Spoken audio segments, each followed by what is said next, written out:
우리 하나님의 말씀은 고린도전서 11장 30절에서 32절입니다. 그러므로 너희 중에 약한 자와 병든 자가 많고 잠자는 자도 적지 아니하니 우리가 우리를 살폈으면 판단을 받지 아니하려니와 우리가 판단을 받는 것은 주께 징계를 받는 것이니 이는 우리로 세상과 함께 재정함을 받지 않게 하려 하심이라. 아멘. 여러분들에게 말씀을 드렸지요. 우리 기독교인들이 가지고 있는 많은 신앙적 질문들, 유튜브 상담, 신앙 상담 가운데 가장 관심이 높은 7가지를 우리가 함께 생각하고 있습니다. 국민일보에 게재됐던 것인데 한국의 유명한 목사 교수들이 답을 해놓은 걸 보면서 좀 뭔가 부족하다 이런 생각이 많이 들었습니다. 네 번째 질문이 뭐냐면은 전 세계적인 감염병 코로나로 이 엄청난 일에 과연 하나님의 뜻은 무엇일까요? 기독교인이라면은 당연히 이런 생각을 해야 됩니다. 전 세계적으로 이렇게 코로나 전염병이 있는 것이 그냥 생긴 것이 아니구나. 이것을 통하여 하나님이 이루고자 하는 것이 무엇인가, 이런 것이 생명력 있는 그리스도인들의 출발이라고 봅니다. 이런 생각을 전혀 가지지 아니하는 것을 이사야는 이렇게 말해요. 참 이상하구나. 여러분들이 무엇이 이상해야 되는가 하면 세상이 이렇게 뒤숭숭하고 어려운데 왜 이런 일들이 일어났는가? 이런 일들 속에 하나님의 뜻이 무엇인가? 이런 생각을 조금도 가지지 않는 것이 이상한 거지. 그 중심에는 무엇이냐면은 기독교인의 정체성, 하나님의 자녀의 정체성이 뭔지를 모르고 그저 종교인으로 존재하기 때문입니다. 종교인이라는 것은 나는 기독교인이야. 그래서 주일날 교회 가고 기독교 세력이 확장되어져 가는 것, 그리고 기독교의 규례를 잘 지키고 이런 것은 종교인입니다. 그 속에 내면은 뭐냐면은 우리는 하나님의 형상대로 지음받은 자이잖아요. 그렇기 때문에 당연히 우리는 하나님의 형상이라는 것은 제가 여러분들에게 예전에 설명을 드렸어요. 이런 것에 대해서 제대로 해석이 되지 아니하니까 인간의 정체성에 대한 생각을 잘못한다 이래 봐요. 그래서 하나님의 형상을 존재론적으로 모양과 형상이라는데, 형상은 이미지, 인간 속에는 하나님의 이미지가 들어져 있다. 그런 것이 사랑이라든지 이렇게 해버립니다. 그러니까 존재론적인 접근이지. 그런데 우리가 하나님의 형상이라고 하는 것을 성경에 기록한 것이 누군가? 모세거든요. 그렇기 때문에 당연히 모세 시대의 형상이라는 것은 어떤 의미로 사용되어졌는가, 우리가 이런 것들을 알아야만이 그때의 그 당시의 언어를 가지고 하나님의 계시를 설명하고 있잖아요. 그렇게 이해해야 되거든요. 그러면 그 당시 제가 여러분들에게 저 메소포타미아 문명 아니에요. 그 지역이, 거기에서 하나님의 형상이라는 것은 바로 이런 거거든요. 왕이 있는데 그 왕이 자기가 다스리는 지역의 영역의 표시로 그 형상을 갖다 놔요. 짐승들은 내가 이 안에 있으니까 맹수들은 자기의 배설물을 통해서 영역을 표시하듯이 하나님께서는 온 우주 만물을 지으시고 창세기에 하나님이 지으신 것에 대한 영역의 표시로 인간을 만들었다 이 말입니다. 그래서 창조에도 보면은 제일 마지막 끄트머리에 인간이 창조됐잖아요. 이 부분도 할 말이 참 많은데 오늘 질문에 대해서 가야 되기 때문에 뛰어넘습니다. 인간이 제일 마지막에 왜 만들었는가 하면은 온 우주 만물이 하나님이 다스리는 것을 드러내도록. 우리가 하나님의 형상을 잃어버린 것은 뭐냐면은 하나님이 다스린 것을 우리가 나타내야 되는데 그것 짓 안 하고 자기 마음대로 사는 것, 그게 하나님의 형상을 잃어버린 인간의 모습이지. 그렇기 때문에 하나님께서는 사람이 자기의 역할을 못할 때에 이제 징계하죠. 그런 것이 이제 고린도전서 11장 오늘 읽은 본문의 내용입니다. 그래서 온 우주 만물 또 이 세상이 이렇게 시끄러운데 우리가 하나님이 다스리는 것을 드러내야 할 인간들이 그런 걸 보면서 아무런 감각이 없다는 것은 죽은 인간의 모습이지. 그러니까 여러분들이 제가 늘 이야기하는 이야기 중에 하나가 가치 판단을 정확하게 해라. 거듭나면서부터 그저 세상에 있는 사람들의 생각과 같이 휩쓸려 살지 마라. 교회 예배에 와서나 여러분들이 이렇게 성경 공부 와서 무엇에 대한 자각이 있어야 되는가 하면은 세상에 사는 사람들과 같은 생각을 하며 사는 내가 말씀을 통해서 원래의 인간의 모습을 회복하고 그러기 위해서 자각하는 시간이다 이 말입니다.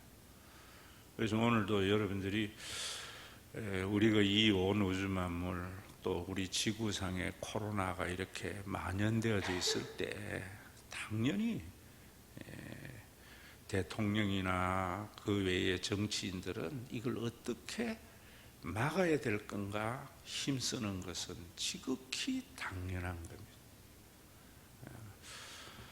그래서 예전에 우리가 이 코로나 초창기에 K-방역해서 전 세계가 우리나라를 참 모범국가로 이렇게 봤잖아요. 사실은 제로 코로나로 가는 중국을 사람들은 그렇게 인정 안 하잖아요. 중국은 지금도 코로나가 생기면은 온 도시를 셧다운 시켜버리는 거예요. 그러니까 여러 가지 코로나는 잡는데 그 안에 있는 시민들은 죽을 맛이죠. 그리고 그거로 인하여 전 세계의 경제가 또 어려워지잖아요. 그런 것은 아니거든요. K-방역은 인간의 삶 속에서 살면서도 방역을 어떻게 해야 될 것인가, 또 이런 것은 우리나라의 높은 시민의식 그리고 IT의 발달 이런 것들로 인하여 세계의 모범국가가 된 거거든요. 문재인 대통령의 평가에 대한 뭐 잘했다 못했다 이런 건 제쳐두고라도 그 관점에서 보면은 참 지혜롭게 잘한 거구나. 물론 뭐 대통령이 잘한 게 아니라 좋은 사람을, 제대로 된 사람을 써서 또 국민들이 다 협조를 잘해서 잘 된 거지. 그 관점만 지금 이야기하는 거예요. 그런데 그런 것은 정치인들이 해야 할 일이. 그러면 교회는 뭐 해야 되는가? 왜 하나님이 그런 코로나를 만연되는 것을 내버려 뒀는가? 자, 여러분 이런 부분에서도 먼저 생각해야 되는 것이, 이렇게 생각하면은 신앙이 우리를 억압하고 학대해요. 하나님께서 코로나를 주셨다 이래버리면 안 돼. 그것은 뭐냐면 인간의 책임을 신에게 돌리는 굉장히 잘못된 거거든요.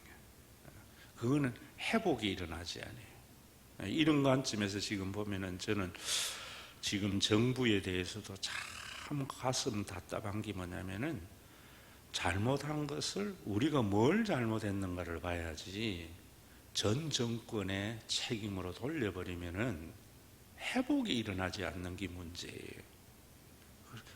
우리 개인의 삶에도 마찬가지입니다.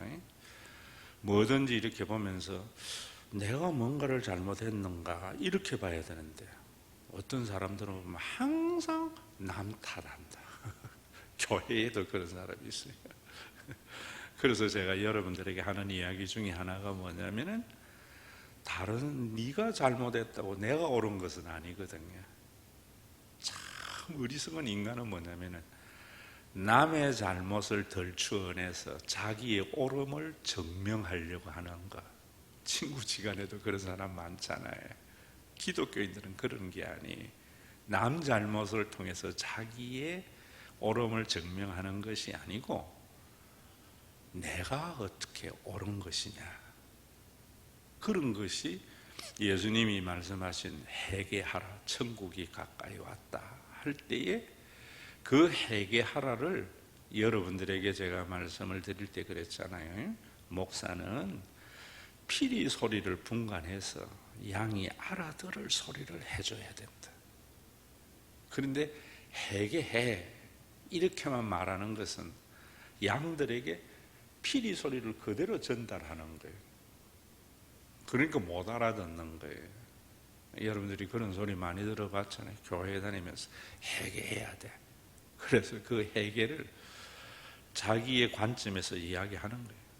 종교적인 관점에서 회개로 생각하고 또 윤리적인 관점에서 회개를 생각해서 종교적인 규범을 어긴 것을 뉘우치고 윤리적인 삶을 살지 못한 것을 뉘우치고 이렇게 생각하는 것을 회개라 생각한다고. 내가 여러분들에게 말하는 회개는 돌이키는 것은 남 잘못했다고 내 옳은 게 아니고 내가 잘못된 것에서 돌아서서 옳은 대로 가는 거예요. 그래야 하나님의 나라가 이루어진다. 이 말은 여러분들이 알아들을 수 있는 소리고 이 말에 여러분들이 순종을 하면은 하나님 나라가 우리 가운데 도래하거든요. 그럼 코로나에 대해서도 마찬가지. 교회는 어떻게 하면 기도해가지고 코로나를 물리쳐야 된다. 이런 것은 죽은 종교의 모습이고, 그래가지고 좀 물리쳤을 때 우리가 이렇게 기도해가지고 코로나를 물리쳤어. 그래서 우리 교주 목사는 능력이 있어 따라야 돼. 엄청난 잘못으로 가는 거거든요. 여러분들에게 제가 코로나 같은 경우도 우리 인간들이 잘못 살아간 것이에요. 왜냐하면 지금 전염병은 전부 동물에게서 인간으로 나타나는 그런 것들이잖아요. 바이러스가 에이즈도 그렇고 지금 우리가 면역을 가지지 못하는 모든 바이러스들은 동물의 세계에서 인간에게로 전염이 된 거라. 그럼 우리가 잘못 살아간 거예요. 우리가 하나님의 형상대로 살아야 되는데 우리 편하게, 우리 좋게 그렇게 살다 보니까 그런 것이 인간에게 왔는 거예요. 그런 걸 통해서 하나님이 그걸 막아주셨는데 하나님이 막아주시는 것을 우리가 넘어서니까 그 결과가 이런 것을 초래했다. 원인 분석을 이래 해야 돼야지. 자, 그러면은 이런 상황 속에서 하나님이 내버려 줬을 때에 그래서 이런 게 왔는데 그러면 우리가 어떻게 해야 되느냐. 이런 삶이 필요한 것이요. 저도 우리 교회에서 참 목회하면서 이제 뭐 말년되니까 못하는 소리가 없는데 제일 답답한 게 우리 교회에서 신앙생활하다가 우리 교회 떠난 사람 전부 목사 탓하거든요.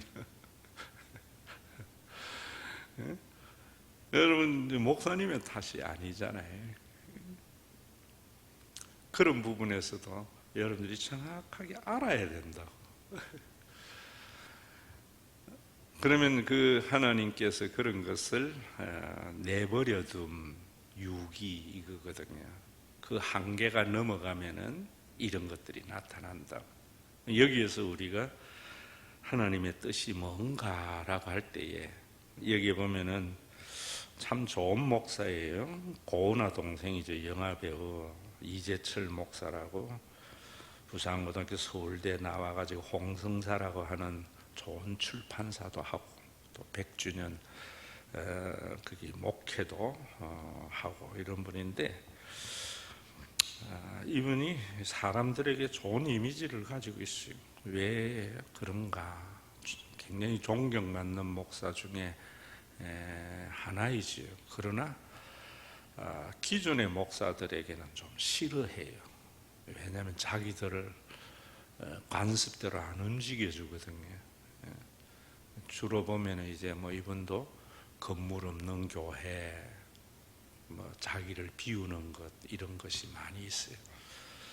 그러나 나는 이분의 삶을 보면서 뭐냐면은 아쉬운 게 뭐냐면 이분은 부자란 말입니다. 굉장히 출판사도 가져 있고. 그런데 그 사람의 구체적인 행동에 대해서는 일반화하면 안 된다. 왜냐하면 대부분의 많은 목사들은 먹고 살기는 것이 보장이 안 된 가운데 하나님의 뜻을 실현해야 되는데 이분은 다 이루어져가 있는 상황에서 그래 사는 것 좋은 것이지만은 일반화 시킬 수는 없다 이래 봐요. 이분의 이제 이런 것들도 이분의 삶의 한계 속에서 나오는 것이 아닌가 이런 생각을 해요. 읽어드릴게요. 그리스도인들이 특정 공간을 넘어 시공간을 초월하신 하나님께 무엇에도 구속받지 않고 예배하기 시작하는 시점이 온 것이지요. 우리가 코로나 때문에 교회가 온라인 예배를 드렸잖아요. 그런데 이런 부분에서 예전에는 뭐냐면은 반드시 이 자리에 와서 예배를 드려야 된다. 그래서 건물이 중요하고 또 정해진 시간 속에서 드려지는 예전을 굉장히 절대시했잖아요. 그런데 예수님이나 바울은 성전을 그렇게 하지 않았거든요. 건물을 성전이라 안 했거든요. 그런데 그동안의 한국 교회가 건물을 절대시했거든요. 그리고 모여서 드리는 예배를 절대시했거든요. 그래서 이 시간 좀 빠지거나 늦게 오고 이러면은 엄청난 죄를 짓는 것 같이 했거든요. 절대시라는 것은 뭐냐면은 여러분들이 이런 거하고 같아요.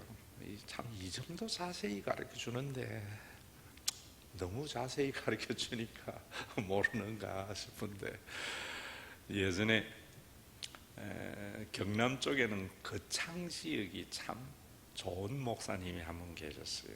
그래서 거창교회 고등학교 같은 경우가 전국적으로 유명했죠.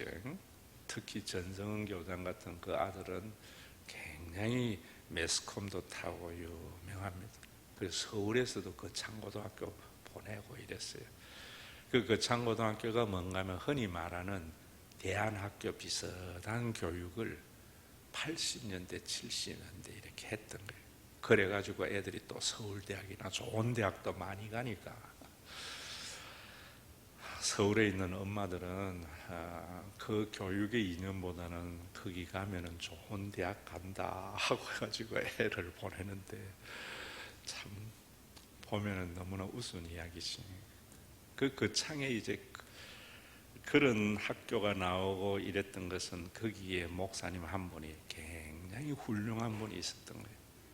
그래서 지역적으로도 다 이렇게 영향을 미친 분인데 또 그리고 고려대학 고신 신학대학 같은 데는 이건삼 박사 뭐 이런 사건도 있어요. 그 사건이 뭐냐면은 거기가 굉장히 오지잖아요.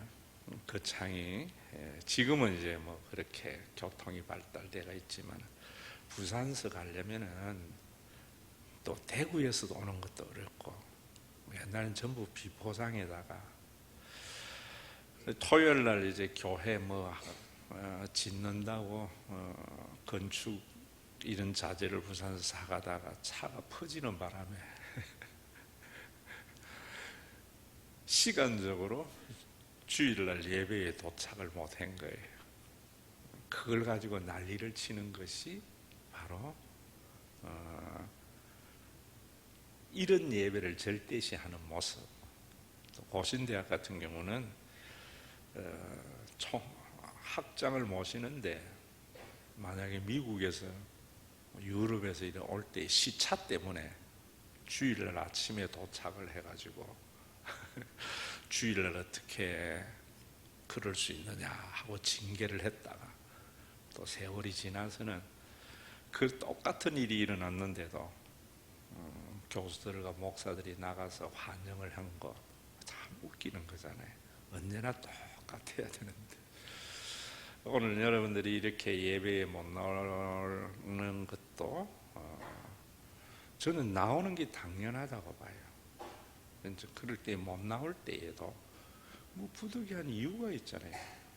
그런 이유를 가지고 못 나오는 것은 충분히 이해를 해주는 것이 절대시하지 않는 거예요. 근데 여기에 방임이라는 것은 뭐냐면은 그래 안 하면은 게을러서 나태해서 안 나오는 것, 이런 건 잘못이, 그런 것에 대한 깨달음이 있어야 돼요. 그 예배에서 여러분들이 이분이 이야기가 뭔가 하면 바로 이런 부분이 코로나 때 온라인 예배를 이제 진짜 예배의 본질이 뭔가를 회복하기 위한 것이다, 이런 말인데, 그냥 교회에 나와서 그동안의 간섭과 전통에 따라서 이걸 절대시하는 목사님들의 눈에 볼 때에는 못마땅하거든요.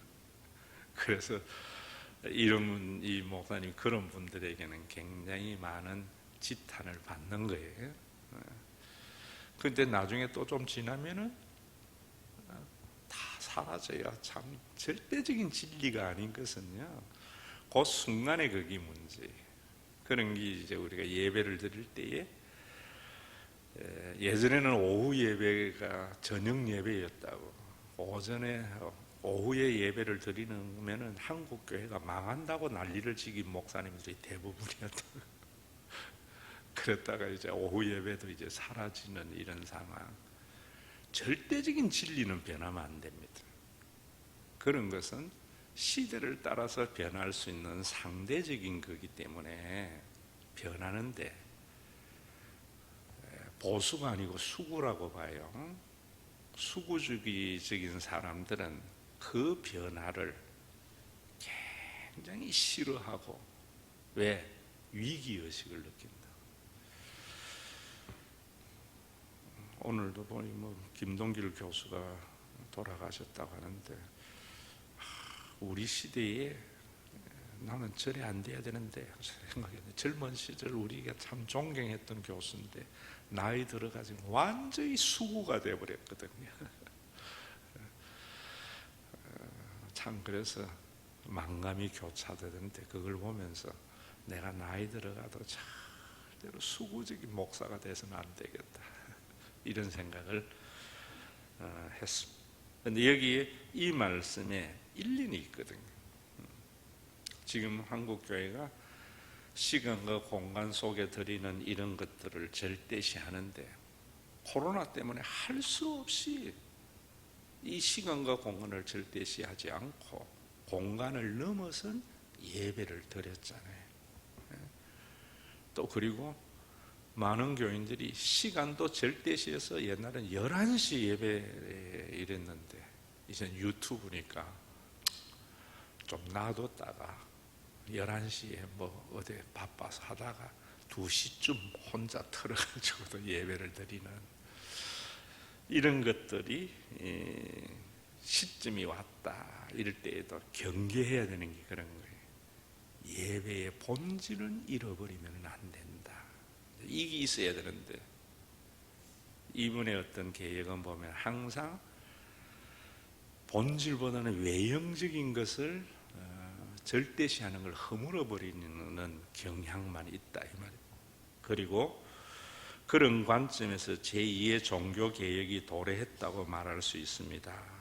이 위기의 의미를 통해 새로운 길을 걸을 수 있다면 사도 바울이 말한 것처럼 성전은 더 이상 벽돌이나 나무로 지어진 건축물이 아닙니다. 이런 말은 참 맞는 말이지. 이런 거 깨기는 쉽지 않아요. 그러면 여기에서 그렇다면은 건물은 뭔가?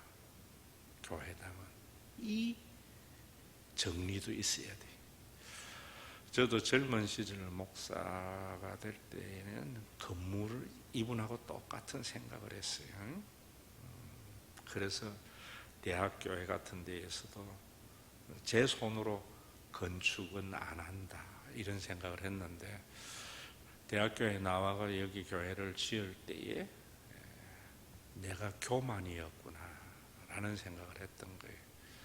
그래도 이 건물을 지으면서 여러분들에게 이런 마음들이 공유돼야 되거든요. 절대로 교인들에게 건물을 짓는 데에는 부담을 주지 말자. 서울 교인들이 이런 마음을 몰라주는 것이 안타까워. 그래서 건물을 짓는데 교인들이 헌금을 하게 하지 말자. 그 대신에 건물 자체를 무시하는 그런 나의 교만을 하나님이 무너뜨리구나. 그래서 대학교에서 받은 걸 가지고 이 큰 건물을 지을 때에 아주 여러분들이 할 말이 참 많은데 제가 원했던 그런 건물은 아니에요. 오장 조장로의 생각으로 건물을 지었어요. 자기네들이 돈은 한 푼도 안 내면서 그 책임은 오롯이 내가 다 지고 있는데 뭐 탓하려고 하는 것은 아니에요. 여러분들이 이게 그런데 거기에서 기도하면서 우리 집 헌금이라는 생각이 들었던 거예요. 굉장한 겁니다, 여러분. 지금 이분에게는, 이분도 이제 예전에 주님의 교회 할 때에는 숙명여고에서 교회를 하다가 또 자기가 60세에 은퇴를 한다 이래가지고 60세가 됐을 때에 100주년 기념관에 가서 또 교회를 했던 거예요. 은퇴하면 한번 해야지 뭐 또 교회 하면서 여러 가지 계적에서 불합리함은 있지만은 그러나 정신은 좋은 목사다 이래봐요. 그 대신에 좀 안타까운 것이 현실에 대한 직시가 좀 부족한 것은, 우리 선배예요. 부산고등학교 선배에다가 서울대학 나온 데다가 집안 좋은 데에서 먹고 사는 걱정 한 번도 없었기 때문에 그런 감각은 좀 약하구나 이런 생각을 하는 것이, 우리 한 사람 한 사람이 그리스도 안에서 성전인 것입니다. 여기까지 맞는 말이에요. 그 다음에 보면은 우리가 하나님과 동행하면서 성전으로 살아간다면 우리로 인해 이 세상은 얼마든지 새로워지고 그것 자체가 새로운 기회의 서막이 될 것이라고 생각합니다. 이 부분에서 2% 부족한 거예요. 이분이 이제 이야기하는 것이 뭐냐면은 교회의 건물이나 그 다음에 이런 전통, 제도 이런 게 중요한 게 아닙니다.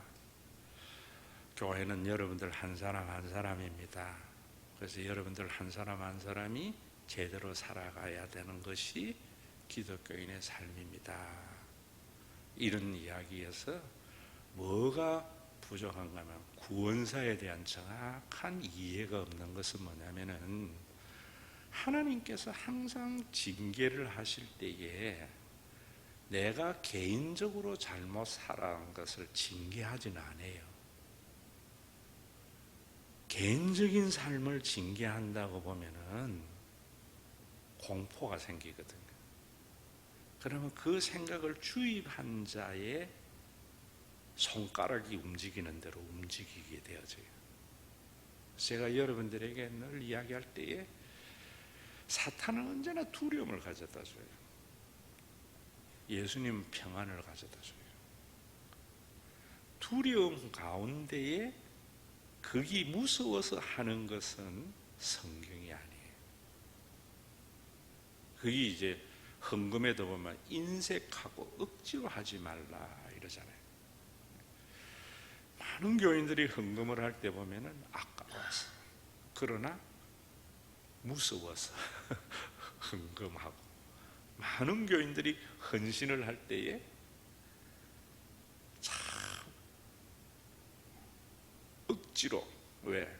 이거 안 하면 큰일 날 것, 전부 사탄적인 거예요. 그걸 제가 여러분 지난주일이 젊은이는 이상을 볼 것이다 라는 부분에서 설명을 했던 거예요. 네. 자원하고 기쁜 마음, 그게 비전에 사로잡힌 자의 모습이거든요. 그러면은 소년이여 비전을 가져라는 것은 인문학이에요. 진짜 성경은 뭐냐면은 그 비전을 가지기 위해서 공동체가 어떤 공동체가 돼야 되는가, 이게 전제가 있어야 돼요. 그래서 하나님께서, 예수님은 성전이 우리 자신이라고 이야기하면서 또 성도들의 모임을 성전이라 하는 이유가 그곳에 있는 거예요.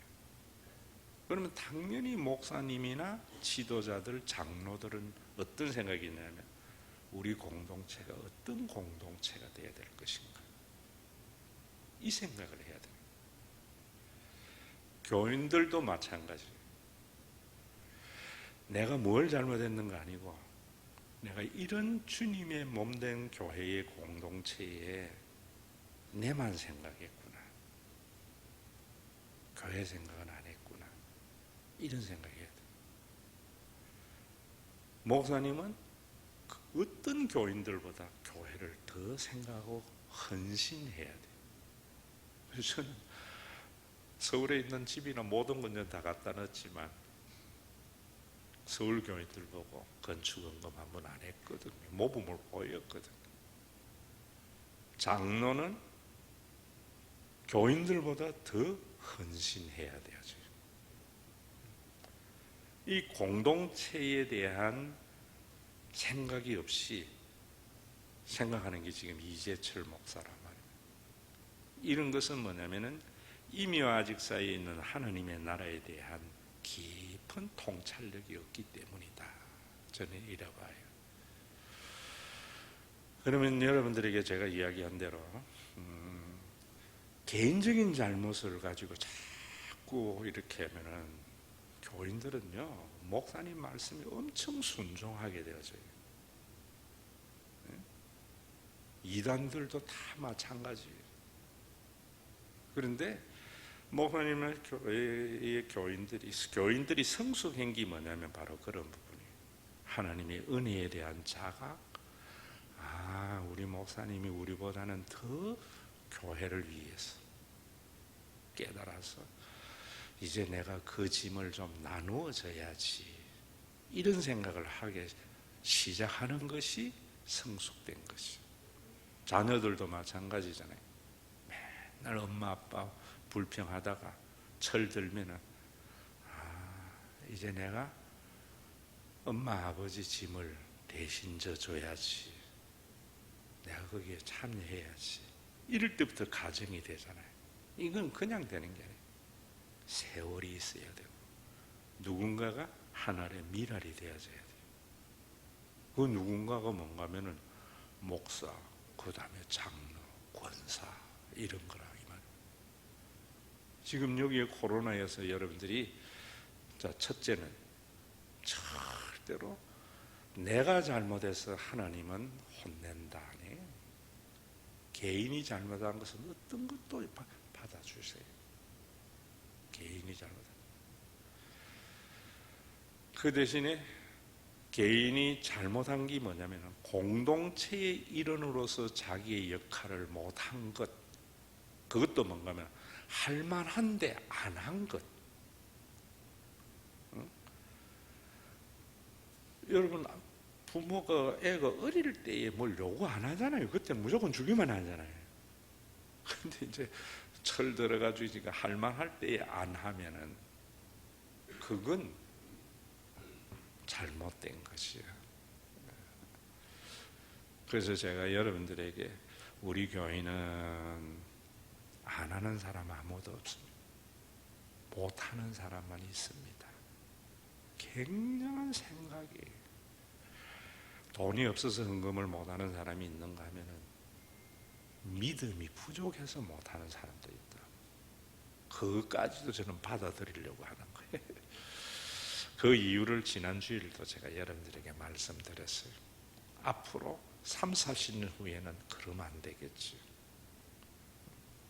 그러면 안 되도록 교회가 효영이 같은 아이에게 이런 거 좀 세워주고 저랬으면, 이런 생각을 가지고 있는 거예요.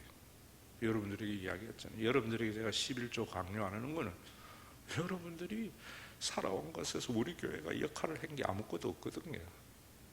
그래서 저는 하는 사람은 엄청 고맙고 못하는 사람에게 내가 질책할 권리가 내 속에 없다. 나는 이래 생각을 하는 거예요. 그러나 만약에 효영이에게 그래 했다. 근데 나중에 이놈이 안 하면은 너 오늘 네 누가 한 긴지, 그건 질책해야 되겠지. 그런 것들은 이해되십니까? 그래서 우리가 이런 부분들을 초석을 지금 닦아가자라는 거예요. 여러분들이 이런 어떤 부분에 있어서 항상 이제 정리하자면은 개인이 잘못한 것을 가지고 혼내면 안 돼요. 응? 공동체가 자기 역할을 못할 때 하나님은 징계를 하는 거예요. 하나님. 이 자각을 누가 해야 되는가? 하나님의 자녀인 우리가 해야 된다는 것이죠. 하나님의 자녀. 이거 이해되세요? 그래서 이런 것을 하게 되면 뭐예요? 그래서 교회가 세워지면은 자원하고 기쁜 마음을 할 거 아니겠어요? 우리 세상이 얼마나 잘못 가고 있고 교회가 얼마나 잘못하는가 하면은 저는 이런 데에서부터 지금 만연되어져 있다고 봐요. 제가 여러분들에게 이런 이야기 하잖아요. 예수 믿는 사람은 지 자식 습격만 하는 것이 아니고 남의 자식도 내 자식 같은 생각을 좀 가지는 거다 라는 이야기를 하잖아요. 이 말이 얼마나 중요한 성경적이고 복음적인 걸 알아야 돼요. 왜 코로나가 왔는가? 근데 이 부분에 대한 성경적인 것, 오늘 읽은 고린도전서 다 설교했지만은 다음번에 또 할 거예요. 하고 에스겔서, 요엘서 이번에 나온 책에 다 있어요. 그럼 오늘은 이제 여러분들에게 서론적인 이야기를 하고 마치려고 하는데, 여러분 예전에 우린 이 부모들은 좀 의식이 있는 사람들은 어떤 생각을 하는가? 아마 우리 후손들은 이랬어요. 그때 우리나라가 희망이 있는 나라였어요. 대통령이나 사회 지도층이나 모두 다 우리가 후손을 위해서. 근데 지금은 뭔가 내 새끼를 위해서, 내 자식만을 위해서요. 이런 것을 징계하신 하나님이에요. 내가 여러분들에게 내 자식이 귀한 만큼 남의 자식이 귀하다라는 밑바탕의 생각은 옛날에는 그래도 좀 배운 사람들은 우리 후손을 위해서 이랬다고요. 지금은 그런 사람이 우리의 지도층입니다. 한동훈이 같은 놈들 한번 보세요. 또 뭐 조국도 한번 보라고. 한동훈보다 조국이 나은 것은 뭐냐면, 조국은 그래도 생각이라도 바르게 하면서 지 새끼 그런 거지만 한동훈이 어째서요? 지 자식들 뭐 미국 얼마나 여러분, 저는 우리 교회에 다니는 여러분들에게 오늘 이거에 이제 구체적인 이야기는 다음에 하겠지만은 이 생각하자는 거예요.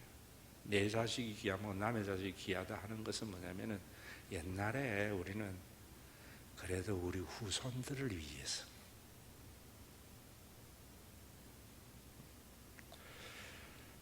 지금 이재철의 이 답이 2% 부족한 게 그거예요.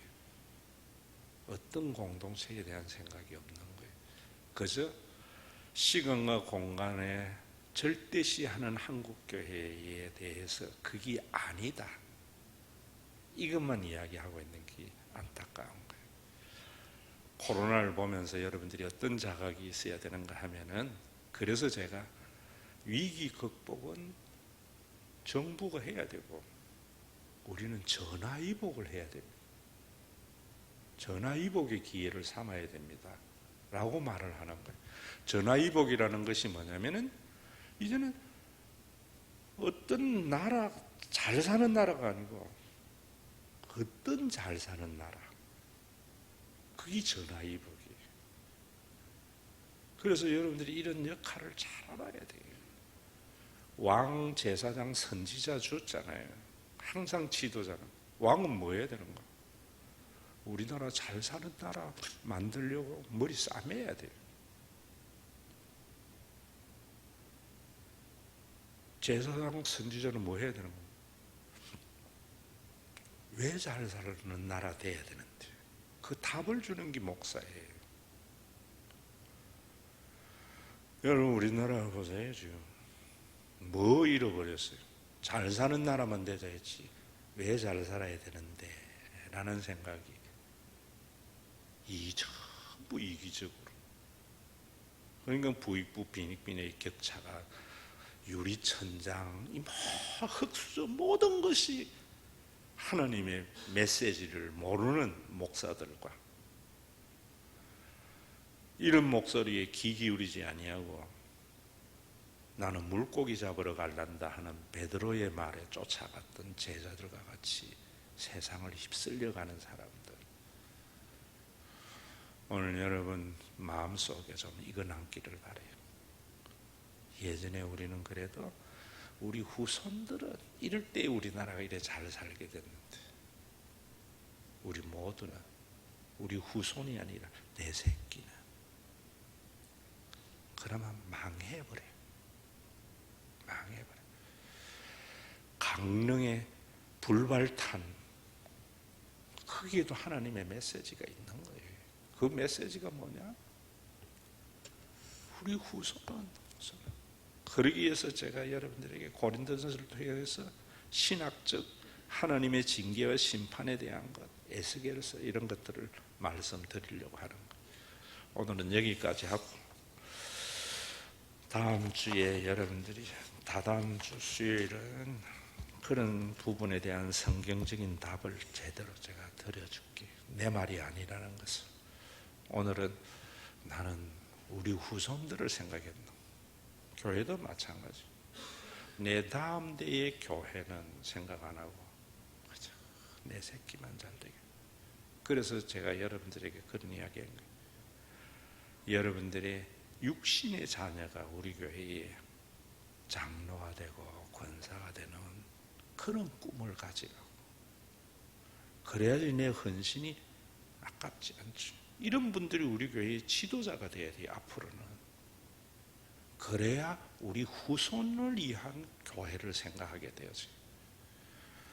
내 자식이 우리 교회의 중직자가 되는 꿈이 없기 때문에 그저 나 하나 잘 살고 가면 끝나는 교회에 대한 생각이 없는 거예요. 옛날에는 안 그랬어요. 옛날에는 안 그럴 수밖에 없는 게 농경사회였거든요. 지금은 농경사회가 아니라 이제 정보화 사회이기 때문에 우리가 이런 것들에 자각이 있어야 돼요. 그래서 온라인 예배를 여러분들에게 이야기한 거예요. 그래서 앞으로 우리 교회의 교인들은 여기에 출석하는 사람들 중에서도 교인이 아닐 수도 있어요. 세계 어디에 있든지 이 복음으로 하나 된 생각을 가지고 있는 사람이라면 우리 교회 교인이 되겠지요. 여러분들의 자녀가